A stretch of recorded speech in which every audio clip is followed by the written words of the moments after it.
எல்லா புகழும் இறைவனுக்கே.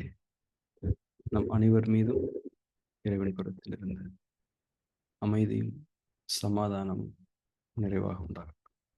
இன்றைய தியான வகுப்பை துவங்கலாம்.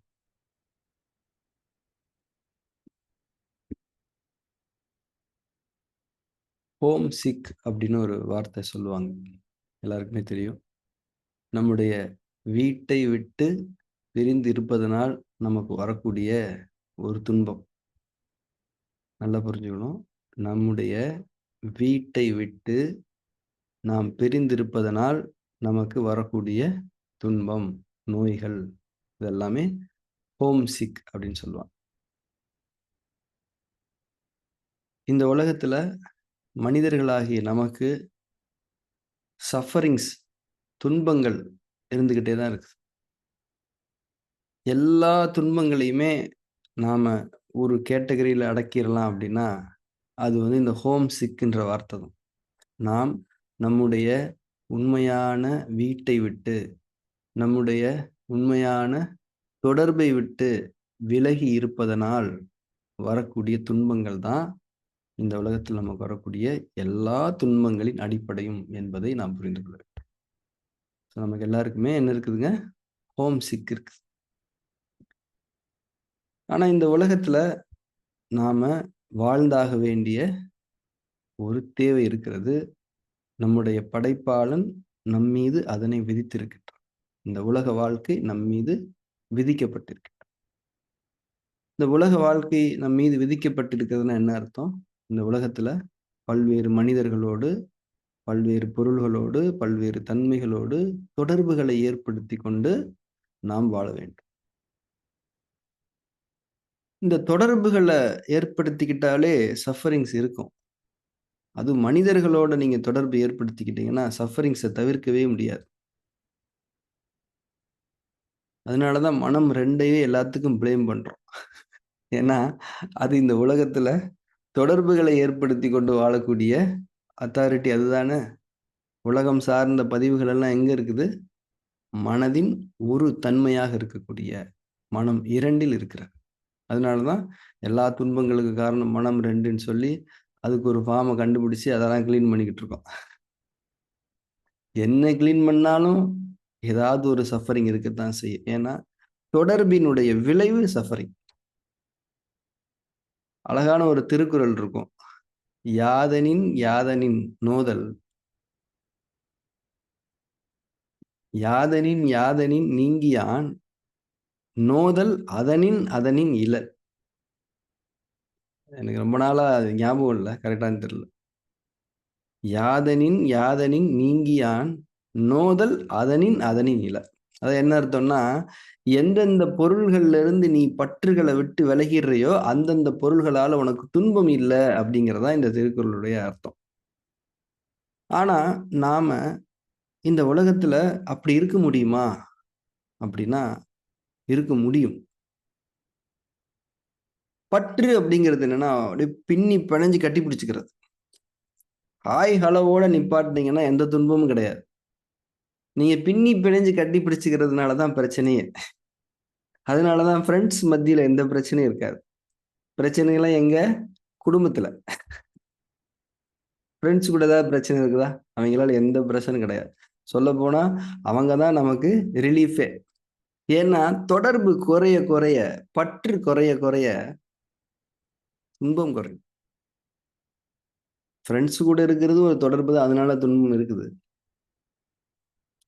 ஆனா இந்த உலக வாழ்க்கையில பற்றுகளையும் தொடர்புகளையும் நாம் தவிர்க்க முடியாது. இப்ப என்ன பண்ணணும் அப்படின்னா, இங்க இருக்கணும். ஆனா பற்று ஓவரா வைக்கக்கூடாது, ஓரளவுக்கு வச்சுக்கிறணும். இதுக்கு நம்ம பெண்கள் நமக்கு அழகா வழிகாட்டுவாங்க. இந்த பிறந்த வீட்டுல இருந்து புகுந்த வீட்டுக்கு வந்ததுக்கு அப்புறம் டெய்லி அவங்க அம்மா கூட போன் பேசுவாங்க. அவங்க அண்ணன் கூட, தம்பி கூட, அக்கா கூட, எல்லாரும் கூட டெய்லி போன் பேச வேண்டியது. அது எவ்வளவு நேரம் பேசுவாங்க? எப்படி இருக்கீங்க வச்சிருவா அப்படியே வைப்பாங்க. 1 hour பேசுவாங்க. டைம் கிடைச்சா எடுத்து பேசிடுவாங்க. ஏன்? தொடர்பு, வீட்டோடு தொடர்பு, ஒரு ரிலீஃப் இருக்கா இல்லையா? அந்த மாதிரிதான் நாமளுமே இந்த உலகத்துல பல்வேறு விதமான தொடர்புகளை, பற்றுகளை, பிணைப்புகளை ஏற்படுத்தி கொண்டு துன்பங்களில் துவண்டு கொண்டிருக்கின்றோம். இப்ப நம்ம வீட்டோட தொடர்பு வச்சுக்கிறோம் அவ்வளவுதான்.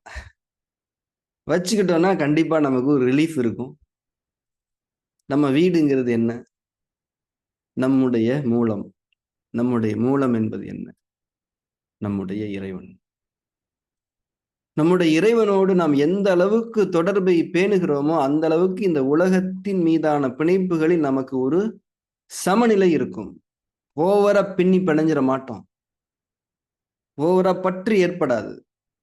ஹோம் சிக்ல இருந்து ஓரளவுக்கு விலகி இருக்கலாம். நம்ம சஃபரிங்ஸ்க்கு எல்லாத்துக்குமே ஒரு தீர்வு இருக்குதுன்னா, தினம் தினம் கூடுமான வரை நம்முடைய பல்வேறு வேலைகளுக்கு மத்தியில் இறைவனுடனான தொடர்பை உறுதி செய்து கொள்வது. தொடர்பில் இருப்பது. அதைத்தான் நாம் இறை வணக்க வழிபாடு என்று சொல்லுகின்றோம். இறைவன்ட்ட போன்ல பேசுறது அவ்வளவுதான். அதுதான் ஆதி மூலத்தம். தன்னந்தனிமை தவ உணர்வு நெறியில் நிலை பெற்று இறைவன் நம்மை பார்த்து கொண்டிருக்கின்றான். அவனுடைய மேன்மை மிக்க பார்வை நம்மீது விழுந்து கொண்டிருக்கிறது. நேரடியாக இறைவன் நம்மை பார்த்து கொண்டிருக்கின்றான். அவனுடைய பார்வையில் நம்முடைய எதுவும் மறைந்ததாக இல்லை, இருக்கவும் முடியாது. முழுமையான திறவு நிலையில் இறைவனுக்கு நம்மை அர்ப்பணித்து சரணம் அடைகின்ற, சரணம் புகுகின்ற ஒரு தன்மை ஆதிமூலத்தவம். ஆதிமூலத்தவத்தினுடைய தாத்பரியம் இதுதான். இறை வணக்க வழிபாடுகளுடைய தாத்பரியம் இதுதான். உணர்வு ரீதியான பந்தம் நம்முடைய மூலத்தோடு இருக்க வேண்டும். அந்த மூலம் எது? ஆதி. ஆதி என்பது ஃப்ரம் த பிகினிங் அப்படின்றது ஒரு அர்த்தம். ஆதி என்பது அனைத்தும் என்றும் அர்த்தம். அனைத்திற்கும் மூலமாக இருக்கக்கூடிய நம்முடைய இறைவனோடு நாம் தொடர்பு இருக்க வேண்டும். எந்த சஃபரிங் இருக்காது. சுகமா இருக்கும். அந்த தொடர்பே சுகமா இருக்கும். அம்மா கூட ஃபோன் பேசும்போது எப்படி இருக்கு? ஜாலியா இருக்கா? என்னத்த வேணாலும் பேசலாம். புரணி பேசலாம், அட்வைஸ் கேட்கலாம், சமையல் டிப்ஸ் கேட்கலாம். என்ன வேணா அம்மா கிட்ட ஓப்பனா பேசலாம். எல்லார பத்தியும் குறை சொல்லலாம். பஞ்சாயத்தெல்லாம் பேசலாம். இந்த மாரி ஒரு ஃப்ரீடம். இறைவன்ட்ட அப்படிலாம் பேச முடியாது. பேசினாலும் இறைவன் ஒண்ணும் நினைக்க மாட்டான். ஓப்பனா இருக்கணும் அவ்வளவுதான் இறைவன்ட்ட. நம்ம ஓப்பனா இல்லாட்டி இறைவனுக்கு எல்லாமே தெரியுன்ற ஒரு உள்ளட்சத்தோடையாவது நம்ம இருக்கணும். ஆதிமூல தவம் என்பது சகல வகைகளிலும் நமக்கான அல்டிமேட் ரிடம்ஷனை தரக்கூடிய ஒரு தன்மை. அது மட்டுமல்ல, இறைவன் நேர் வழியை காட்டக்கூடியவன் என்பதையும் நாம் அறிந்திருக்கின்றோம். இந்த உலகத்துல எப்படி வாழணுன்ற ஞானத்தையும் இறைவன் நமக்கு கொடுத்துருவான். இறைவனுடனான தொடர்புல நாம் இருக்கும்போது இறைவன் நமக்கு அளிக்கக்கூடிய ஞானங்களின் அடிப்படை என்பது என்ன? இந்த உலகத்துல நீ எப்படி வாழணும், எப்படி சாப்பிடணும், எப்படி தூங்கணும், எப்படி வேலை செய்யணும், எப்படி பேசணும், எதை பார்க்கணும், எதை பார்க்கக்கூடாது, எதை கேட்கணும், எதை கேட்கக்கூடாது, எதுல அளவை மீறணும், எதுல அளவை குறைச்சிக்கிறணும். சகல விதமான கைடன்சஸும் இறைவன் புறத்திலிருந்து கிடைக்கும். ஏன்னா இறைவன் தான் நம்மை இந்த உலகத்தில் வாழ வைத்திருக்கின்றான். பெற்றோர்கள் தானே தன்னுடைய மகளை ஒரு வீட்டுல கல்யாணம் பண்ணி கொடுத்திருக்கிறாங்க. அந்த மாதிரிதான் இருக்கு. அதனால இறைவன் சகல விதத்திலும் நமக்கு உதவி செய்வான். இந்த உலகத்துல ஒரு மேன்மையான ஒரு வெற்றி அடையக்கூடிய ஒரு வாழ்க்கை வழிமுறை நம்ம வாழணும்னா இறை வணக்க வழிபாடுகள் என்பதுதான் அடிப்படை. இறை வணக்க வழிபாடுகளில் பல வழிமுறைகள் இருக்கின்றன. அதுல ஆதிமூல தவம் என்பது இணை வைப்புகள் இல்லாத, தேவையில்லாத சடங்குகள் இல்லாத, உணர்வோடு உணர்வாக பந்தப்படுகிற ஒரு தூய்மையான இறை வணக்க வழிபாடு.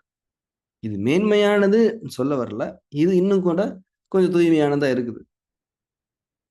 ஈஸியானதா இருக்கு. அதனால இந்த ஆதிமூல தவத்தை நாம இறுக பற்றி பிடித்துக் கொள்ள வேண்டும். இதை தவிர வேறு வழி இல்லை. இறை வணக்க வழிபாட்டை தவிர வேறு வழி இல்லை என்ற ஆழமான உணர்வோடு இன்றைய தவத்தை நாம் துவங்கலாம். நாம் அனைவரும் தியானத்துக்கு தயாராகலாம்.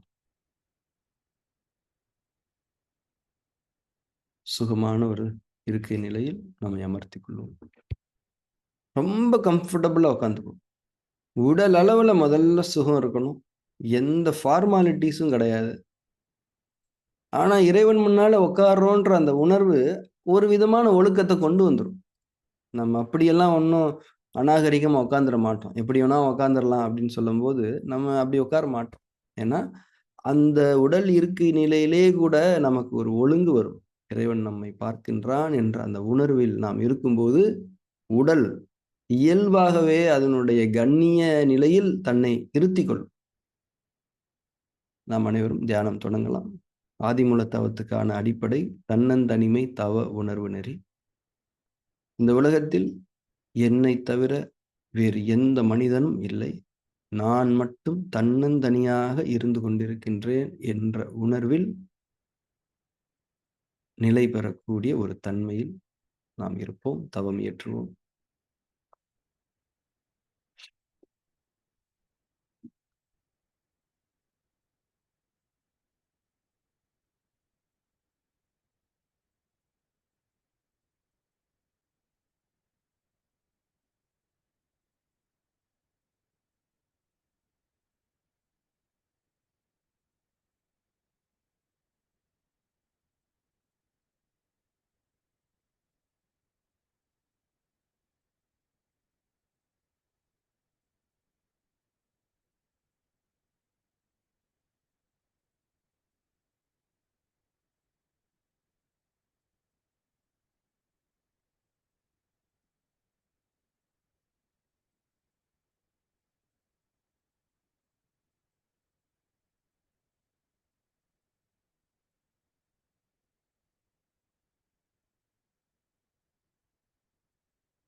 தன்னந்தனிமை தவ உணர்வு நெறியில் ஆழமான உணர்வு தன்மையில் நாம் இருக்க வேண்டும்.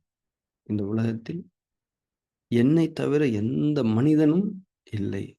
நான் மட்டும் தனியாக இருக்கின்றேன் என்ற அந்த உணர்வில் நிலை பெறுது. அந்த உணர்வு ஒரு ஆழமான அமைதியை, கவனக் குவிப்பை நம்முடைய இருப்பின் மீது ஏற்படுத்தும்.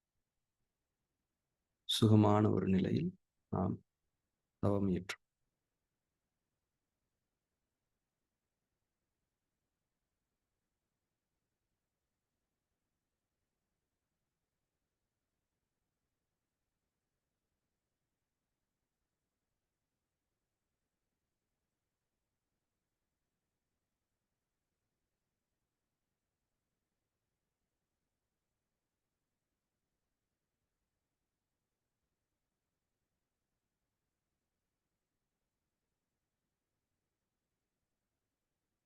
தன்னந்தனிமை தவ உணர்வு நெறியை ஆழப்படுத்த வேண்டும், தீவிரப்படுத்த வேண்டும்.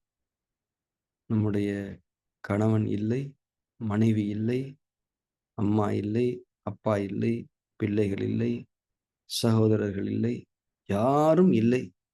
நாம் மட்டும் தான் இருக்கின்றோம். எந்த மனிதனும் இந்த உலகத்தில் இல்லை. நாம் மட்டும் தான் இருக்கின்றோம். தன்னந்தனிமை தவ உணர்வு நெறியில் நிலை பெறுங்கள்.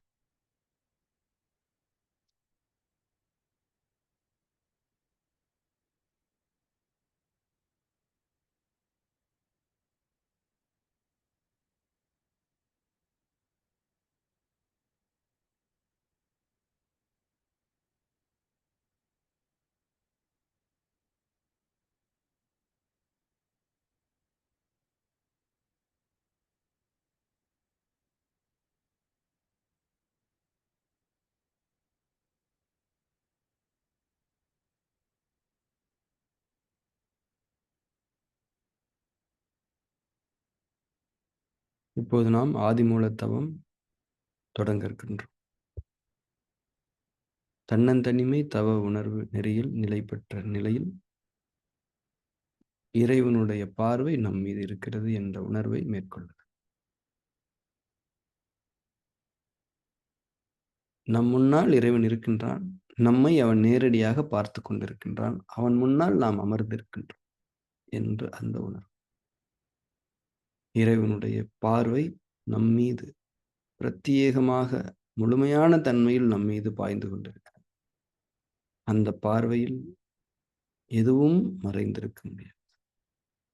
நம்முடைய இருப்பின் ஆழங்களை அவனுடைய பார்வை அறிந்தது என்ற அந்த உணர்வில் முற்றிலும் இயல்பாக எந்த வேஷங்களும் இன்றி முற்றிலும் இயல்பான தன்மையில், சுகமான தன்மையில் அவன் மீது அனைத்தையும் பொறுப்பு கொடுத்த தன்மையில், அவனிடம் முற்றிலுமாக சரணம் அடைந்த நிலையில் நாம் தவம் இயற்றத் தொடங்க வேண்டும்.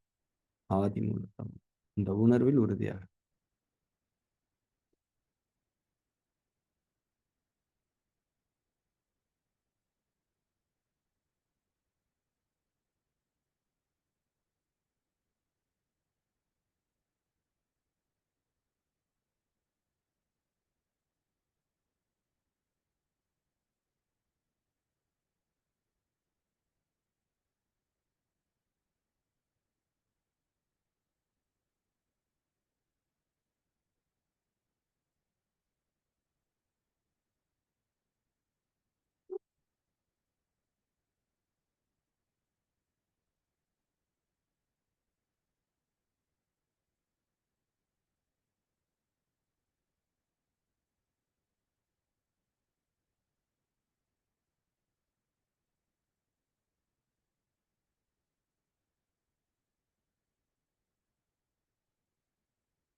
நம்மில் என்ன வேண்டுமானாலும் நிகழலாம்.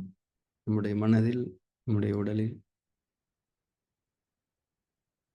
அந்த அத்தனை மாற்றங்களையும் இறைவனுடைய பார்வை கவனித்ததாக இருக்கிறது என்ற உணர்வை மட்டும் நாம் தவறவிடக்கூடாது. ஆதிமூல தவத்தினுடைய அடிப்படை தன்மை அதுதான். நாம் என்ன வேண்டுமானாலும் செய்து கொள்ளலாம். நம்முடைய எண்ணங்கள் எப்படிப்பட்டதாக வேண்டுமானாலும் இருக்கலாம். நம்முடைய பார்வை எப்படி வேண்டுமானாலும் இருக்கலாம்.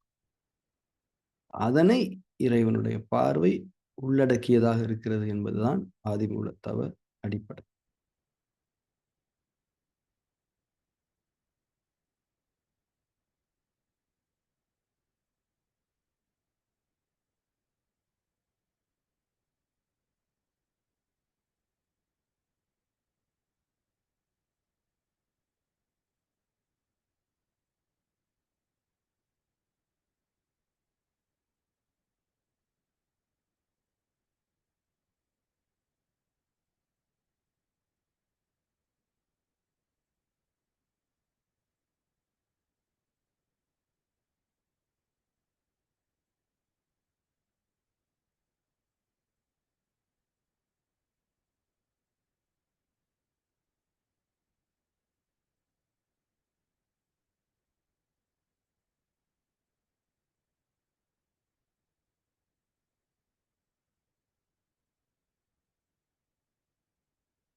இறைவனுடைய பார்வை நம் மீது இருக்கிறது என்ற அந்த உணர்வில் நிலை பெற வேண்டும். அந்த உணர்வு அப்பப்ப மறந்து போயிடும். நம்முடைய பார்வை தீவிரம் பெறும். நம்ம எண்ணங்கள்ல நம்ம கவனம் போயிட்டுருக்கும். எப்பயாவது இறைவனுடைய பார்வை நம் மீது இருக்கிறது என்ற அந்த உணர்வு வரும். அப்போ வந்தா கூட பரவால்ல. அப்ப நம்ம மறந்திருந்ததையும் இறைவனுடைய பார்வை கவனித்திருந்தது என்பதை அப்போது நாம் உணர்ந்து கொள்ள வேண்டும். எந்த ஸ்ட்ரெஸ்ஸும் இல்லாம இயல்பான தன்மையில, சுகமான தன்மையில ஆதிமூலத் தவம் இயற்றப்பட வேண்டும்.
இடையிடையே நாம் தூங்கிப் போனாலும் கூட, அந்த தூக்கத்தையும் இறைவனுடைய பார்வை பார்க்கத் தவறுவதில்லை என்ற உணர்வு நமக்கு இருக்கு.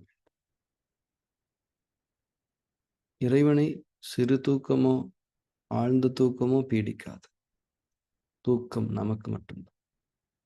நாம் தூங்கிப் போய் இருப்பதையும் இறைவன் அறிந்தவன் என்ற அந்த உணர்வை விழித்த பிறகு நீங்கள் கொள்ள வேண்டும்.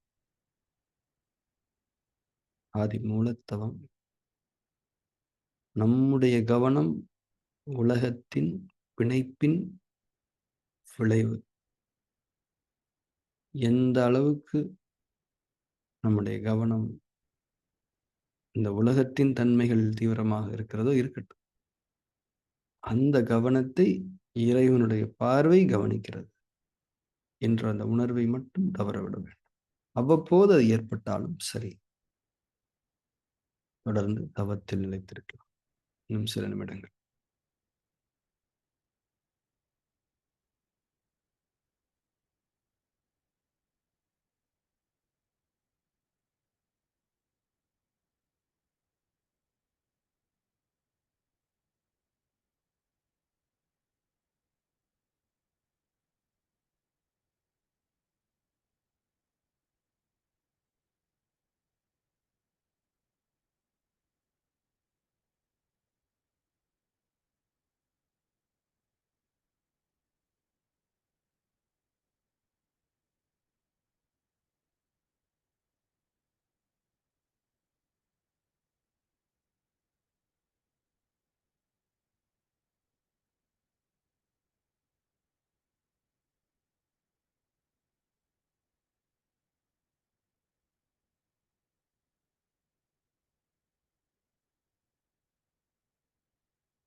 நாம் அனைவரும் தவத்தை நிறைவு செய்து கொண்டிருக்கிறோம்.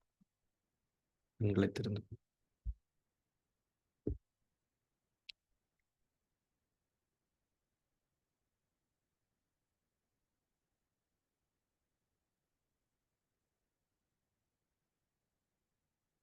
ஆதிமூல தவம் என்பது தன்னந்தனிமை தவ உணர்வு நெறியின் அடிப்படையில் செய்ய வேண்டிய ஒன்று என்பதை மறந்துவிடக்கூடாது. இந்த தன்னந்தனிமை தவ உணர்வு நெறியும் ஆதிமூல தவமும், அதாவது தன்னந்தனியாக இறைவனை வணங்கக்கூடிய ஒரு தன்மை என்பது நமக்கு புதிதல்ல. ஏற்கனவே நாம் அனுபவித்தது, அனுபவிக்க இருப்பது.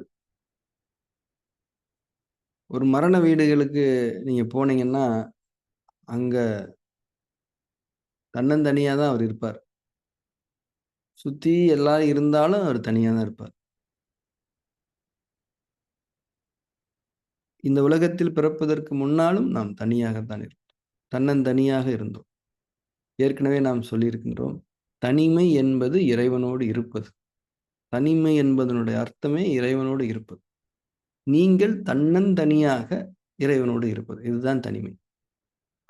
இது ஏற்கனவே நமக்கு பழகியது.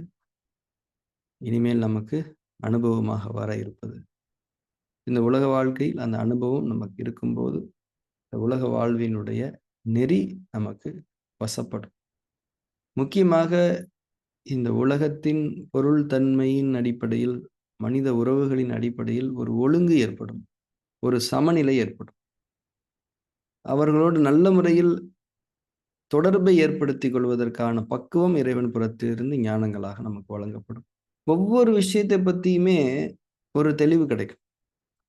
அது அறிவு அல்ல. அத எங்கேயும் போய் நீங்க படிக்க முடியாது. அது பணிதல் உணர்வில் தன்னந்தனியாக இறைவன் போதுமானவன் என்ற தன்மையில் இறைவனை முன்னோக்கி அவனுடைய பார்வையை எதிர்கொண்டு நிற்கும்போது வழங்கப்படக்கூடிய தூய்மையான ஞானம் அது. ஒவ்வொரு நாளும் அந்த ஞானம் நமக்கு வாய்க்கும். அந்த ஞானத்தை நாம் சுவைத்து பழகிவிட்டோம் என்றால், அதன் மீது அதுவே மிகப்பெரிய ஏகாந்தமாகும். ஏகாந்தம் என்பது என்ன? பேரின்பம். பேரின்பம் அப்படின்னா அப்படியே போதையில திளைக்கிறதான்னா, அது இல்ல. அது ஒரு சைலன்ஸ் அவ்வளவுதான். ஒரு அமைதியில ஒரு நிறைவு நிலை அவ்வளவுதான். அது எப்படி சொல்றதுன்னு தெரியல வார்த்தைகள். அது ஒரு நிறைவு நிலை. அந்த நிறைவு நிலையில தான் அந்த அமைதியினுடைய விளைவு நிறைவு நிலை. அந்த நிறைவு நிலைய நாம் அடைந்த பிறகு தான் சமாதானம் என்பது ஏற்படும்.